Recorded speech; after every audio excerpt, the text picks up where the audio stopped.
Michael felt the cold breeze of early winter as he sat by the window, clutching a journal he had hidden for years. At 31, life had not been easy since he had left the grand mansion of his childhood, and now, with 3 10-year-old boys to care for, every day was a challenge. The journal held memories of his past, dreams.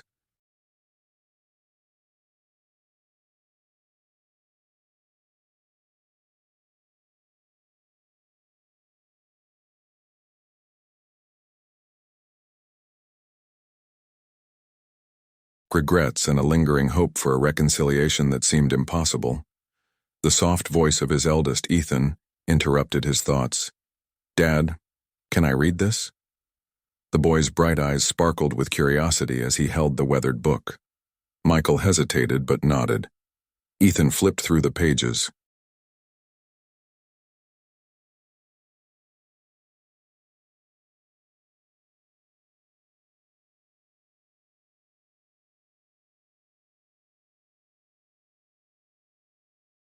Landing on a passage that caught his attention.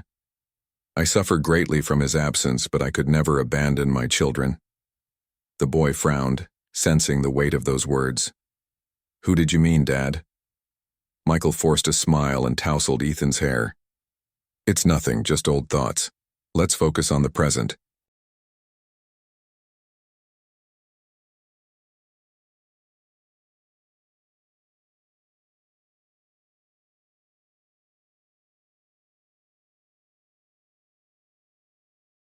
"Okay." But Ethan's mind buzzed with questions. He had always felt there was more to his family's story than what his parents shared. As he glanced at his 2 identical brothers, Liam and Logan, who were playing with scraps of wood in the corner, he made up his mind to uncover the truth. Life in their small,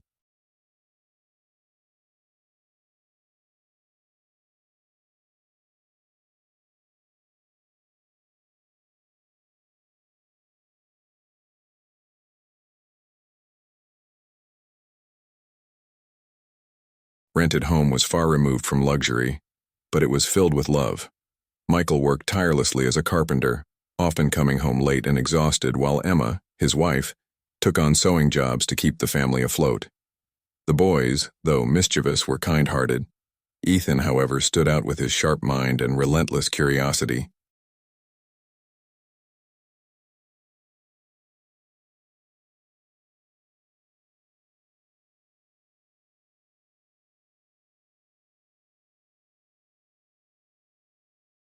Meanwhile, in a grand mansion surrounded by frost-covered gardens, Charles, a man of 71, stared at the crackling fireplace.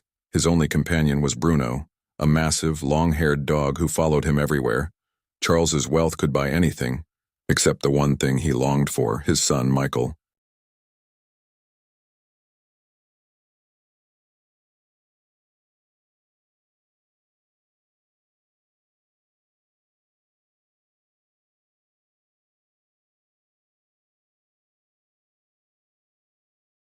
"11 years had passed since their bitter fight, and the silence between them had grown heavier with time.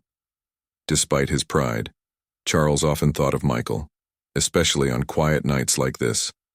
On the mantelpiece sat a photograph of a young Michael, full of life and ambition. Charles's fingers trembled as he picked it up.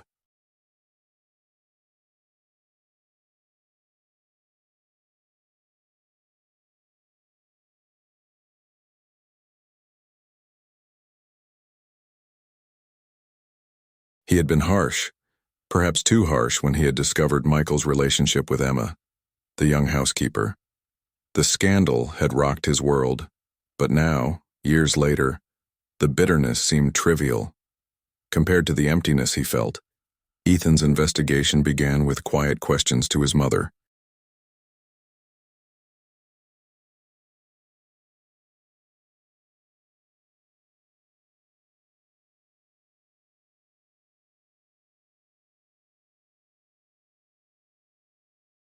"Mom, why don't we ever talk about Grandpa?"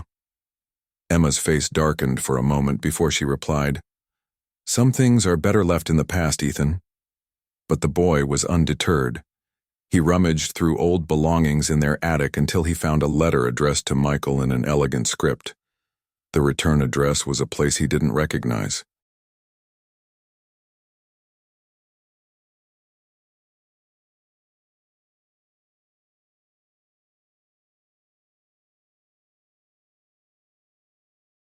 But it was enough to set him on a path of discovery. One chilly afternoon, while his brothers played outside, Ethan slipped out of the house. The journey to the address he had memorized took hours, but the boy's determination was unshakable. When he finally reached the grand estate, his small frame seemed dwarfed by the towering iron gates.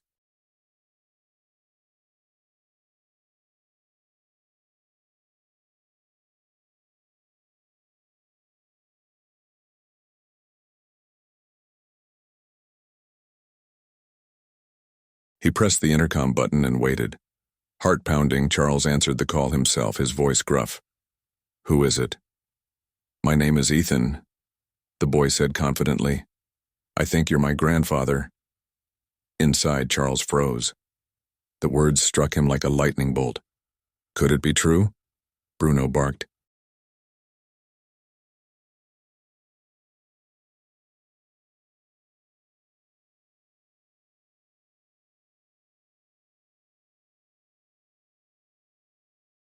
Sensing his master's unease after a moment, Charles pressed the button to open the gates when he saw the boy standing in the driveway, bundled in a threadbare coat. Charles's breath caught. Ethan's sharp eyes and determined expression reminded him so much of Michael. "Come in," Charles said, his voice softer now.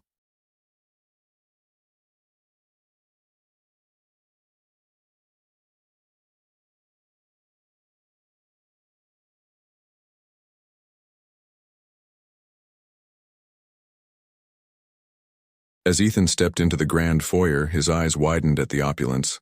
Charles knelt down to his level, his gaze searching the boy's face. "You're very brave to come here," he said. "Why did you?" "I wanted to meet you," Ethan replied simply. "And I think Dad misses you, even if he won't say it." Charles's heart ached at the boy's honesty.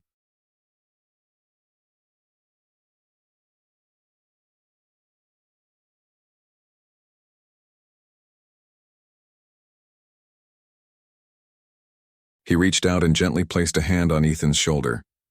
"I've made many mistakes," he admitted. "But maybe it's not too late to fix them." Ethan smiled. "That's what I was hoping you'd say." As Charles and Ethan talked, a fragile hope began to take root in the old man's heart. Yet fear lingered. Fear.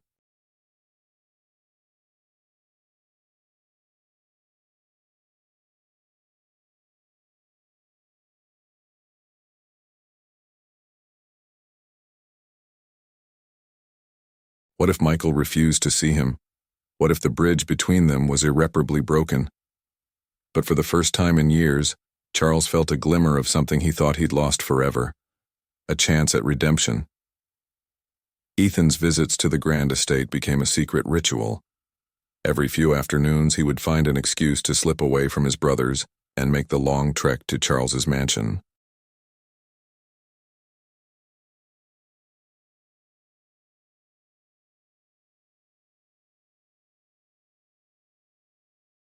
Each time, Charles would welcome him warmly, their conversations growing deeper as they explored the gaps in their shared history. For the first time in years, Charles found himself laughing, truly laughing, at Ethan's clever observations and stories about his life. One snowy evening, Charles decided it was time to take a step forward.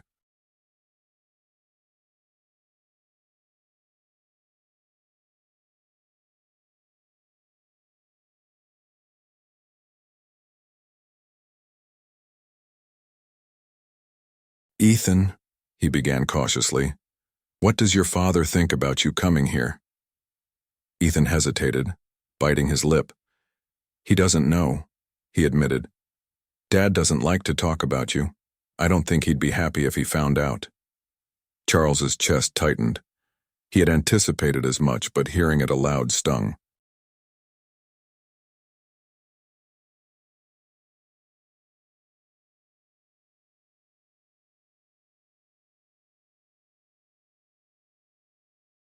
He looked at the boy, who was now sipping hot cocoa on the plush sofa. Do you think your father would want to see me? Ethan set down his cup and tilted his head. I think he misses you, but he's scared like you are. Charles let out a shaky breath. You're much wiser than your years, Ethan. The boy grinned.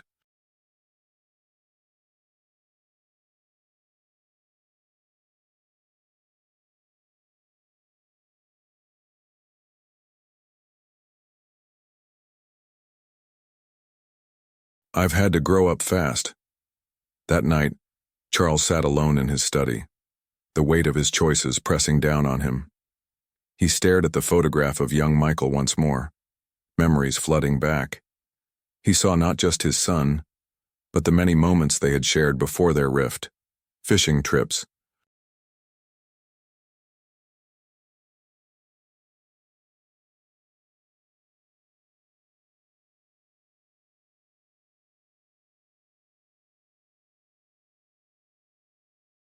late-night talks about dreams, and Michael's first attempts at carving wood in the estate's workshop. Could those bonds be repaired?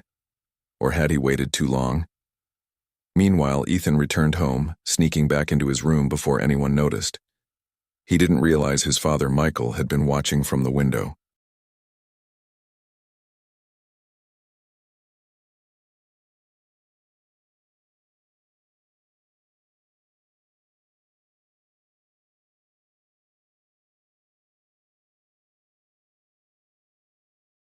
Michael's sharp eyes had caught the boy's departure earlier that afternoon, and a growing unease gnawed at him.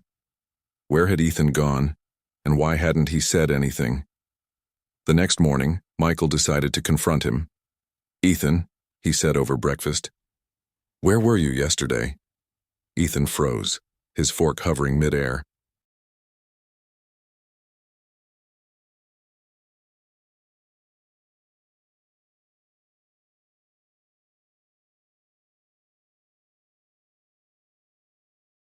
I was just out exploring, Michael frowned.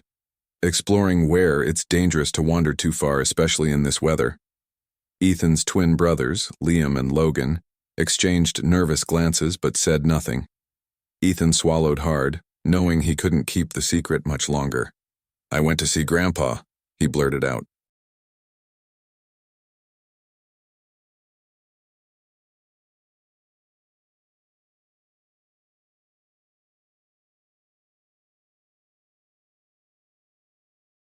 The room fell silent. Emma dropped the plate she had been holding and Michael's face hardened. What did you just say?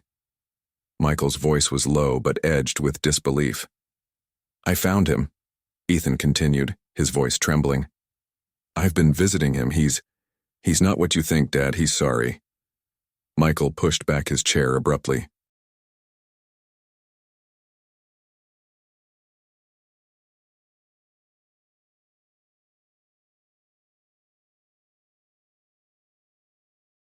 The legs scraping against the worn floorboards. You had no right to go behind my back, he said, his tone sharp. You don't know what he did. I know he regrets it, Ethan shot back, tears welling in his eyes. And I know you miss him, even if you won't say it. Emma stepped between them, her hands raised.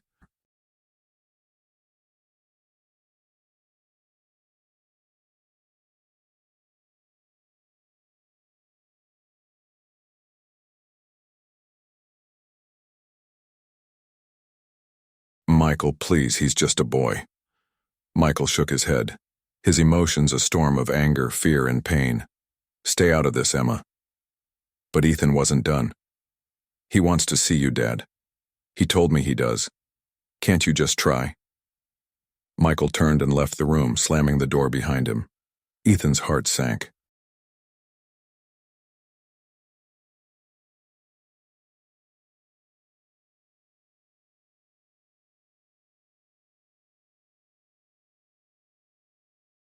He had hoped his father would listen, but it seemed the divide between them and Charles was deeper than he had imagined.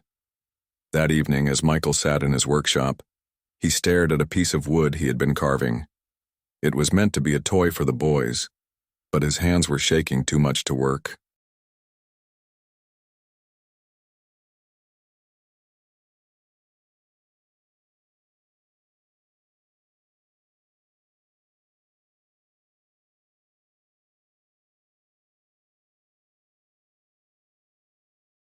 His thoughts were a jumble, memories of his father's stern face, the shouting match that had driven him away, and the years of silence that followed.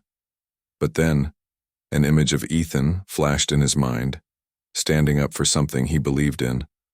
Michael sighed deeply. His son had inherited that stubborn determination from him.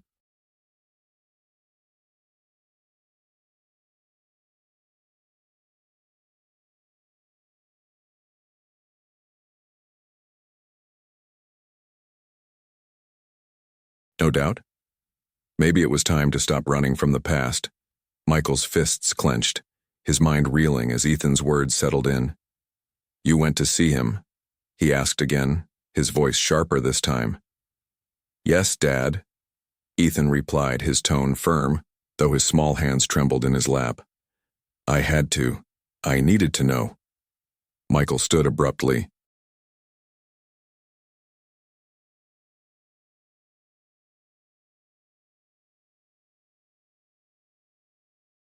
The chair scraping loudly against the worn floor. "You had no right." His voice rose, a mixture of anger and panic. "You don't understand what he's done." Emma stepped forward, her voice gentle yet steady. "Michael, please, he's just a boy." "He doesn't know, Emma," Michael shot back, his face taut with emotion.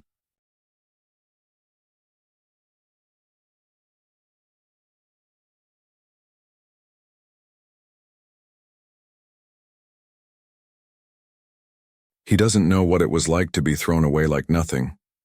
Ethan, tears now brimming in his eyes, pushed back. "He's not like that anymore. He regrets it, Dad. He told me so."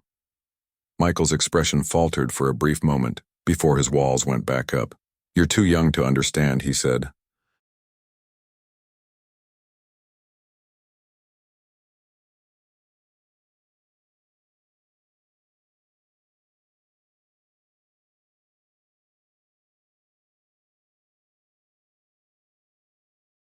His voice quieter but still firm. "Stay away from him, Ethan, I mean it." Ethan's heart sank. "But Dad—" "Enough," Michael's voice boomed, silencing the room. He stormed out, leaving a heavy silence in his wake. Ethan ran to his room, his brothers following quietly. Emma stared at the door Michael had disappeared through.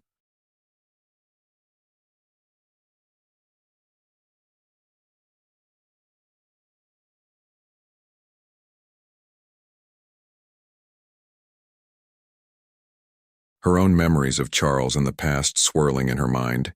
She knew this was a wound Michael had carried for too long. Later that evening, Michael sat alone in his workshop, the rhythmic scraping of sandpaper against wood failing to soothe his restless mind.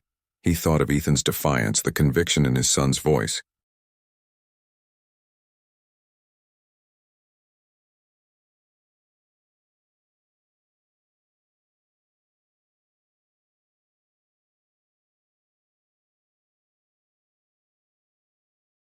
And, against his will, he thought of Charles. The memories were vivid, his father's stern face, the cutting words of that final argument, the humiliation of being cast out. But then came other memories, moments of warmth, of shared laughter over small victories. Could it be true? Could Charles have changed?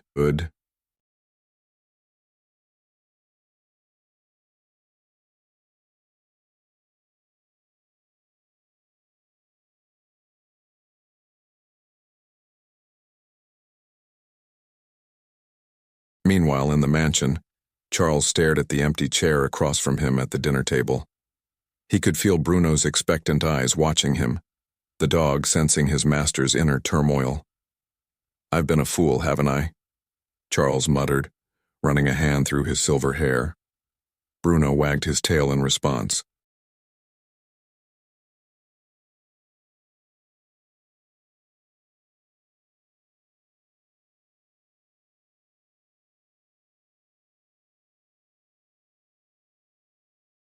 A small comfort. Charles made up his mind. He couldn't let Ethan carry the burden of a reconciliation that should be his responsibility. The next morning, as the sun struggled to pierce through the heavy clouds, Charles made a call. His voice was steady, but his hands shook. "Please tell Michael I'm coming to see him." Michael's face grew pale as Ethan repeated his words.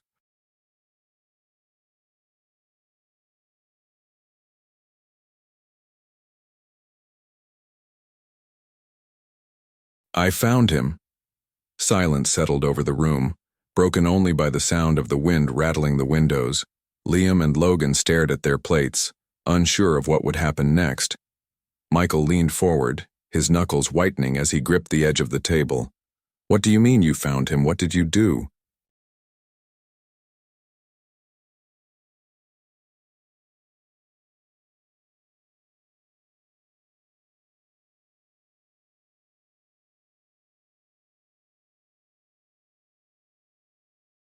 Ethan. Ethan took a deep breath, standing his ground. I went to see him, Grandpa. He's different, Dad. He's not the man you remember. Michael's chair scraped loudly as he pushed it back and stood. You had no right to go behind my back like that, he snapped. His voice was sharp, but underneath it was an unmistakable tremor of pain.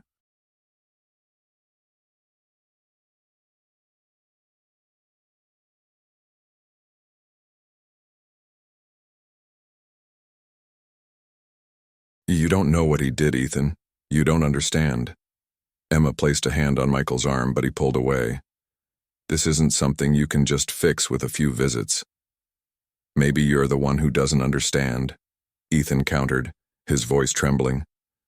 He regrets it, Dad. He wants to see you,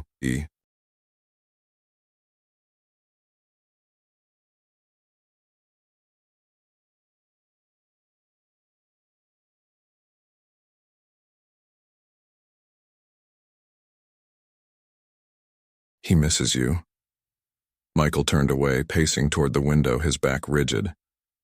You don't know him, Ethan. You don't know what it was like to be thrown out, to be told you were a disgrace to your family. He only regrets it now because he's old and lonely. Or maybe he's realized he was wrong, Ethan said softly.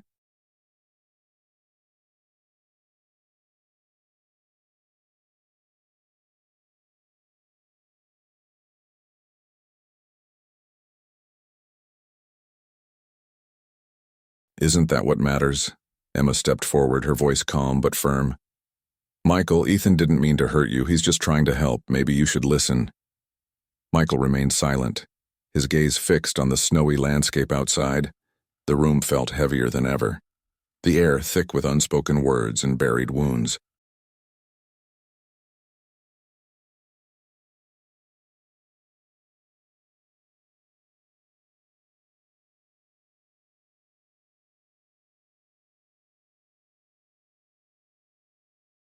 Finally, Michael spoke, his voice barely above a whisper.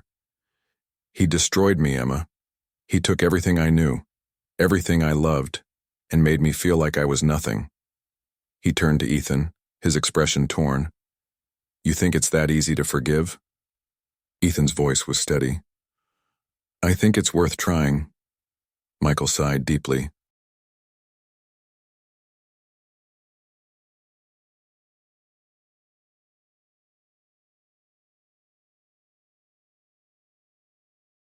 The weight of the past pressing down on him.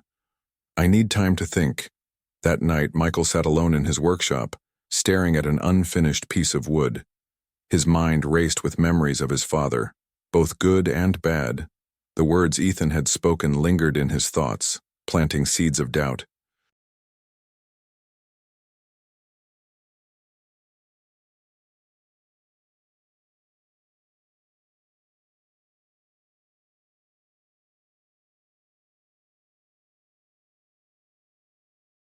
Could Charles have changed? Could forgiveness be possible? Meanwhile, at the mansion, Charles sat by the fireplace. Bruno resting at his feet, he held a letter in his hands, the words written over and over again but never sent. His heart ached with the hope that maybe this time, Michael would be willing to read them.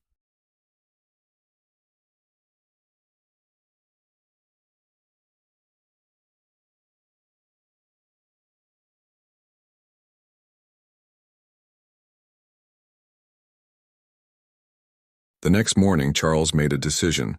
With trembling hands, he placed the letter in an envelope and handed it to Emma. Deliver this to Michael. he said softly. Tell him I'll wait for him no matter how long it takes. As the sun rose over the snowy hills, the wheels of reconciliation were set in motion.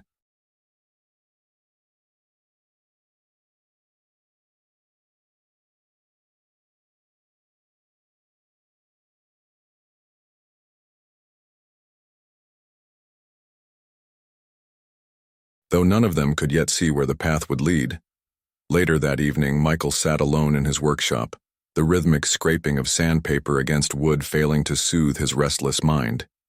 He thought of Ethan's defiance, the conviction in his son's voice, and against his will he thought of Charles.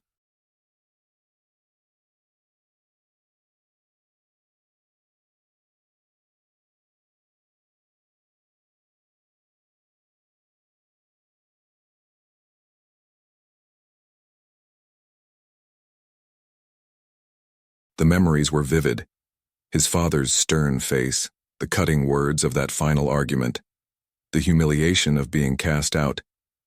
But then came other memories, moments of warmth, of shared laughter over small victories. Could it be true? Could Charles have changed meanwhile in the mansion? Charles stared at the empty chair across from him at the dinner table.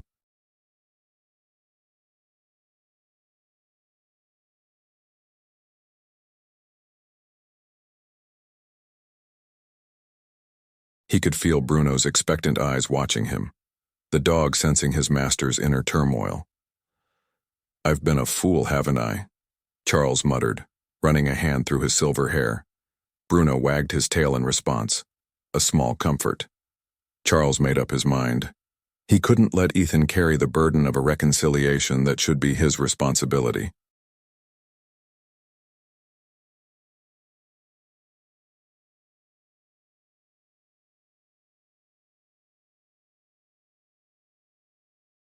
The next morning, as the sun struggled to pierce through the heavy clouds, Charles made a call. His voice was steady, but his hands shook. I'd like to schedule a visit, he said to Emma on the other end. Please tell Michael I'm coming to see him. Michael's fists clenched as Ethan's words sank in.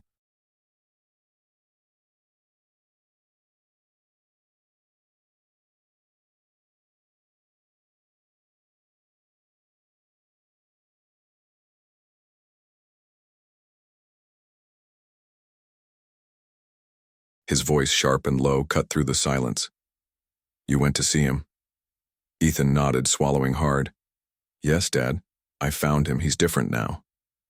The room seemed to hold its breath. Emma stepped forward, but Michael's raised hand stopped her from speaking, his gaze locked onto Ethan, anger flickering beneath the surface.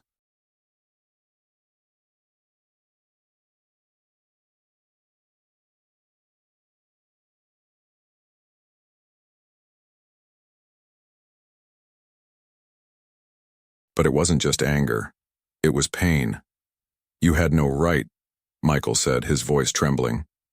You don't understand what he did, Ethan. You don't understand the damage he caused. Ethan's lip quivered, but he stood his ground. I understand enough to know that he's sorry. He told me so. Michael's chair scraped loudly as he stood.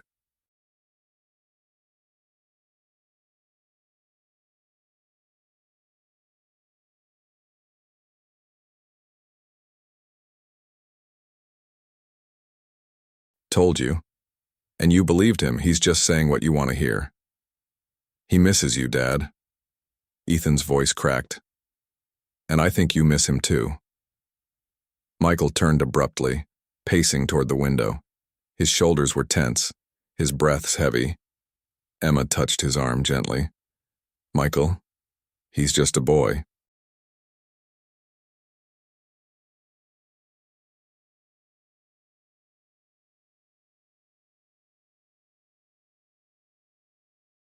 He doesn't know what happened, but he sees something you don't. Michael shook his head.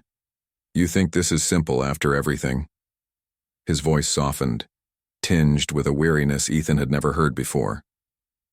Some things can't be fixed. But isn't it worth trying?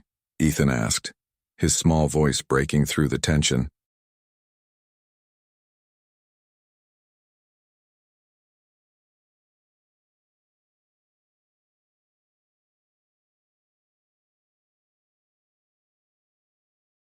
Michael didn't answer. Instead, he left the room, the door closing behind him with a quiet finality. Ethan slumped in his chair, tears brimming in his eyes. Michael stepped closer, his voice dropping to a sharp whisper. You found him? After all these years? You went behind my back to see that man? Ethan's hands shook.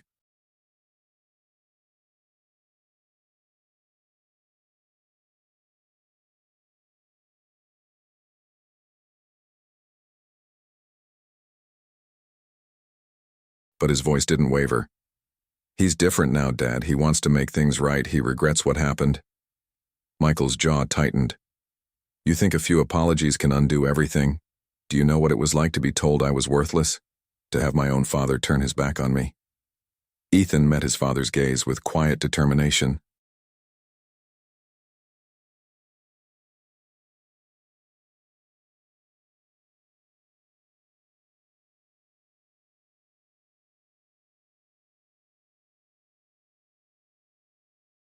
I know what it's like to want a family to be whole again. Emma stepped forward, her hand on Michael's arm. Michael, he's just a boy. Don't put the weight of this on him. Michael shook his head, pulling away. This isn't about him, Emma. It's about what that man did to me. Ethan's voice broke the tension.